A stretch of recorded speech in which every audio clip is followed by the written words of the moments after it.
Hello everyone, this is Aprajita from evidyarthi.in and let's start the question answers of your chapter number 1 resources from your book Geography. तो चलिए हम question answers को करते हैं. Question number 1 है why are resources distributed unequally over the earth?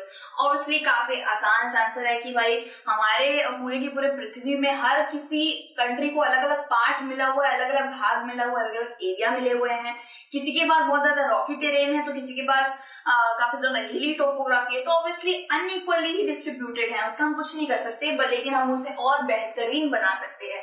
So it's लिखेंगे the distribution of resources depends on various factors such as physical nature of the place and the physical factors including terrain, climate, height, sea level etc. तो कहीं कहीं पे sea level अलग है, कहीं कहीं पे height अलग है, कहीं कहीं पे terrain अलग है एंड क्लाइमेट अलग है. ठीक है, अगर आप अफ्रीका की जगह जाएंगे तो अफ्रीका इक्वेटर में है तो काफी ज्यादा गर्म जगह है, और अगर आप वहीं पे ऊपर के नॉर्दर्न पार्ट में अंटार्कटिक या अटलांटिक जाएंगे तो काफी ज्यादा ठंडी जगह है. सो अनइक्वल नहीं कहेंगे इसे, इसको सबको अपनी अपनी एक डाइवर्स चीजें मिल रखी हैं. ठीक है, तो वो हम कुछ नहीं कर सकते because these are all natural factors, इसको हम चेंज नहीं कर सकते. Since these factors vary in different parts of the world, it depends in the case. तो काफी डिफरेंट पार्ट्स में जैसे जैसे दे रखा है तो वो अनइक्वल नहीं कहलाएगा, वो अलग तरीके से नेचुरल वे में ही हो रखा है, उसको चेंज नहीं करा जा सकता. ठीक है, फिर आ जाता है हमारा क्वेश्चन नंबर 1 का ये पार्ट है. ठीक है, व्हाट इज रिसोर्स डेवलपमेंट? ठीक है, resource development is the method of utilizing our intelligence in order to improve the quality usability of the resource. Resource का हमें पता है कि क्या होता है. रिसोर्स का डेवलपमेंट यानी कि उसकी प्रगति करना, अपने स्किल्स, अपने इंटेलेक्चुअल तरीके से, अपने टेक्नोलॉजी से किसी रिसोर्स को बेहतरीन बनाना बिना नेचर को हानि दिए, उसे आप कह लीजिए रिसोर्स डेवलपमेंट होगा वो. ठीक है, किसी भी रिसोर्स को अपने इंटेलिजेंस से उसे यूटिलाइज करना, this is called resource development. फिर आ जाता है हमारा इसी का सेकंड पार्ट आ जाता है why are human resource important. Obviously यार ह्यूमंस होंगे नहीं तो कैसे चलेगा, ह्यूमन रिसोर्स तो इम्पोर्टेंट है ही ना. So human resources are important because they have skill and technology to create the resources. ठीक है, if humans have not been there, different substances would not have been the resources.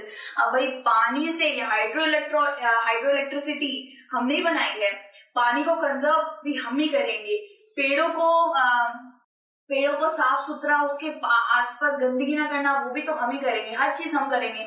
Animals को एक time पे खाना नहीं मिले तो animals को भी तो हम ही फीड करेंगे. सो भाई ह्यूमन रिसोर्स ऑब्वियसली बहुत ज्यादा इंपॉर्टेंट है क्योंकि हमारे पास स्किल है, इंटेलिजेंस है, टेक्नोलॉजी है, और अगर हम होते ही नहीं तो रिसोर्सेज को रिसोर्सेज भी नहीं बोला जाता, उनको कोई अपनी पहचान ही नहीं होती, वो कहीं पे पड़े होते.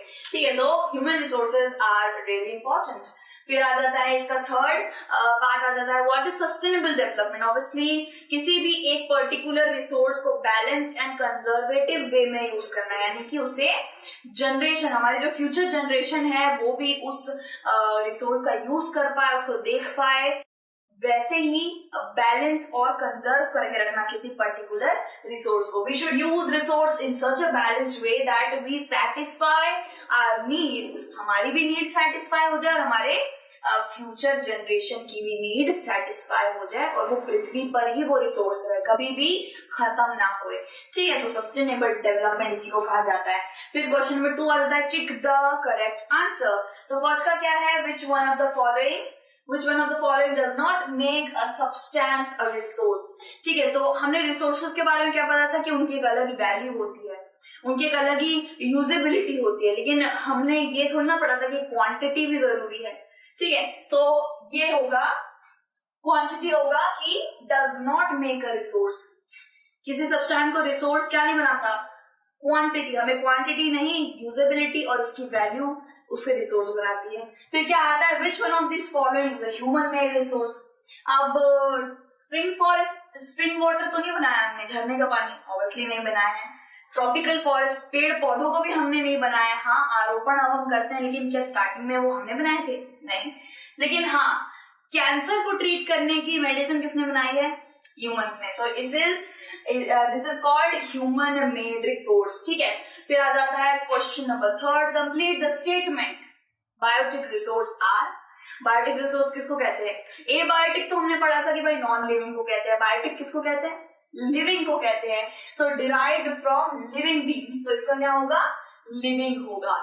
Biotic resources are living in nature. So इसी के साथ हमने ये सारे क्वेश्चंस कर लिए हैं, इस चैप्टर के कर लिए हैं, और साथ साथ चैप्टर भी हमने करा है, तो आपको उससे भी काफी ज्यादा मदद मिलेगी। If you need any kind of help study related, तो आप evidyarthi.in की वेबसाइट पे जाइए, काफी ज्यादा हेल्पफुल वेबसाइट है। साथ ही साथ हिंदी मीडियम और इंग्लिश मीडियम दोनों में मिल जाएगा, सब कुछ फ्री है। Sample papers, e books, question paper आपको वहां पे सब उपलब्ध मिलेगा। और हम क्या करने वाले हैं, हम एक नए चैप्टर के साथ आपसे फिर से मिलने वाले हैं। कहीं मत जाइएगा, अपना ध्यान रखिएगा। Take care, bye bye.